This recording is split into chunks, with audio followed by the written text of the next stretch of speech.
நண்பர்கள் அனைவருக்கும் வணக்கம். இன்னைக்கு நம்ம இந்த வீடியோல தமிழகத்தில் நிலம் உள்ளவர்களுக்கு மிக முக்கிய புதிய தகவல் வெளியாகியுள்ளது. ஸோ அதை பத்தி தான் இப்ப நம்ம பார்க்க போறோம். அனுமதியற்ற மனை பிரிவுகளில் இடம் வாங்கியவர் முறையாக விண்ணப்பித்து வரன்முறை செய்து கொள்ளலாம் என்று தமிழக அரசு அறிவித்துள்ளது. 20/10/2016 முன்பு அமைக்கப்பட்ட அனுமதியற்ற மனை பிரிவுகளில் தனி மனைகளை வாங்கியவர்களுக்கு இது பொருந்தும்.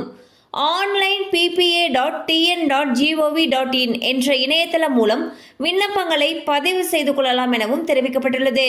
ஸோ பார்த்தீங்கன்னா நிலம் வாங்குறப்போ டிடிசிபி, பஞ்சாயத்து இது போன்ற அப்ரூவல் எதுவும் இல்லாமல் 20/10/2016 முன் வாங்கப்பட்ட காலி மனைகளுக்கு தற்பொழுது அப்ரூவல் வாங்கிக்கலாம்னு சொல்லியிருக்காங்க. இதுக்கு நீங்கள் எப்படி அப்ளை பண்ணணும்னா ஒரு லிங்க் கொடுத்துருக்காங்க. அதாவது onlineppa.tn.gov.in அப்படிங்கிற இணையதள அட்ரஸ் கொடுத்துருக்காங்க. இதில் போயிட்டு நீங்கள் அப்ரூவல் வாங்குறதுக்கு விண்ணப்பிக்கலாம்னு சொல்லியிருக்காங்க. கண்டிப்பாக அந்த அப்டேட் உங்களுக்கு பயனுள்ளதாக இருந்திருக்கும் நம்புகிறோம். மேலும் இது போல் அப்டேட்ஸ் உங்களை உடனே ரீச் ஆகணும்னு நினச்சிங்கன்னா நம்ம சேனலோடு தொடர்ந்து இணைந்திருங்கள்.